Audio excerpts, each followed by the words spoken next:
I greet you all in the name of Lord Jesus Christ, and I'm so happy to be meeting you all today through this Be Encouraged by God's Word series.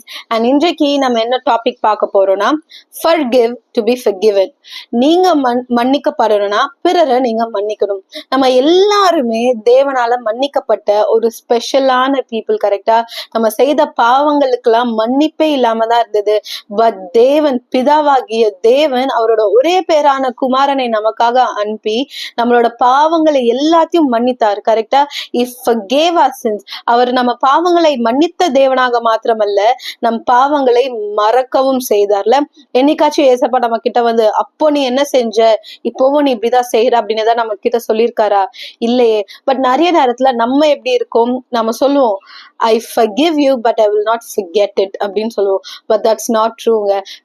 Because Jesus forgave our sins and also he forgot our sins.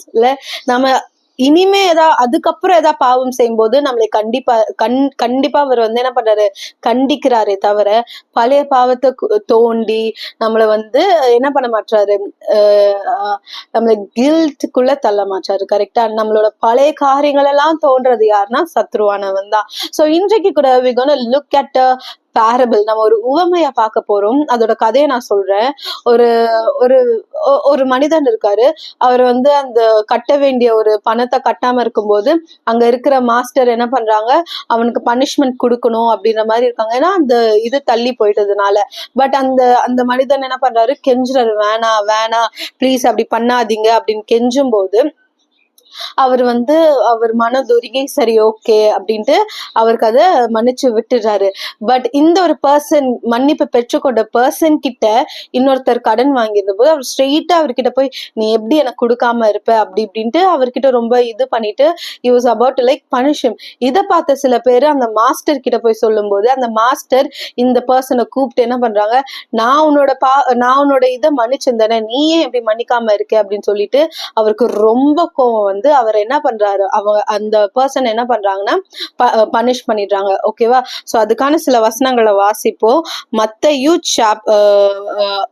18ஆம் அதிகாரம் 21-25 வரைக்கும் இந்த ஒரு உவமை இருக்கு. ஆனா நான் வந்து அது கடைசி பகுதியை மட்டும் இப்போதைக்கு வாசிக்கிறேன். 29ல இருந்து. So his fellow servant fell down at his feet and begged him, saying, have patience with me and I will pay you all. And he would not, but went and threw him into the prison till he should pay the debt. அதாவது இவர் இந்த ஒரு வேலைக்காரருக்கு மன்னிப்பு கிடைச்சது. கரெக்டா?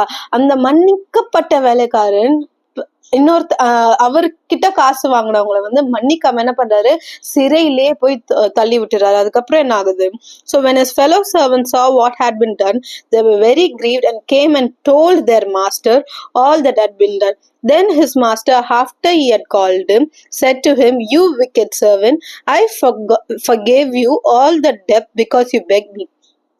Should you not also have had the same compassion on your fellow servant, just as I had pity on you?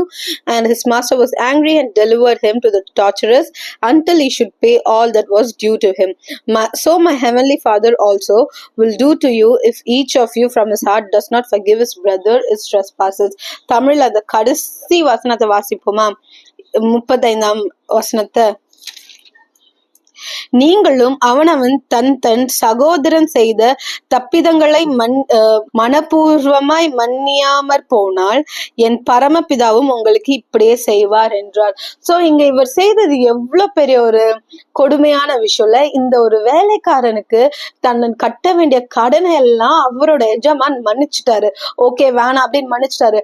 அப்ப அவர் என்ன பண்ணணும், அந்த வேலைக்காரன் அவனும் அந்த இன்னொரு சகோதரருக்கு சரி ஓகே வேணாம் அப்படின்னு சொல்றதை விட்டு அவரு உடனே சிறையில போய் இது பண்ணிடுறாங்க.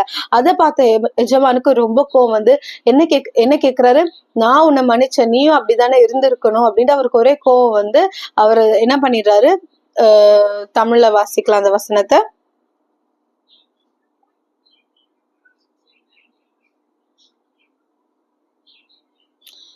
32ஆம் வசனம். அப்பொழுது அவனுடைய ஆண்டவன் இந்த இடத்துல அந்த எஜமான் அவனை அழைப்பித்து, பொல்லாத ஊழியக்காரனே, நீ என்னை வேண்டிக் கொண்டபடியினால் அந்த கடன் முழுவதையும் உனக்கு மன்னித்து விட்டேன்.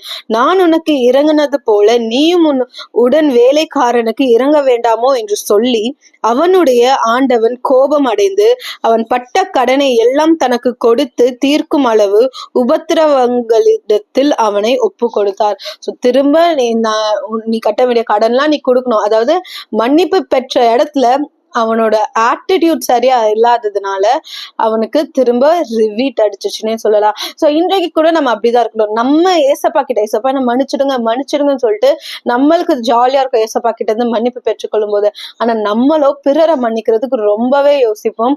நம்ம சொல்லுவோம், I am not able to forgive that person அப்படின்ட்டு உள்ளுக்குள்ள கசப்ப வளர்த்துப்போம். அப்படி இருக்கிறவங்களுக்கு ஆண்டவர் என்ன சொல்றாரு இந்த கடைசி வசனத்துல 35ஆம் வசனத்துல, யாரால பிறரை மன்னிக்க முடியலையோ பரமபிதாவும் அவங்க இடத்துல அப்படிதான் இருக்காரு.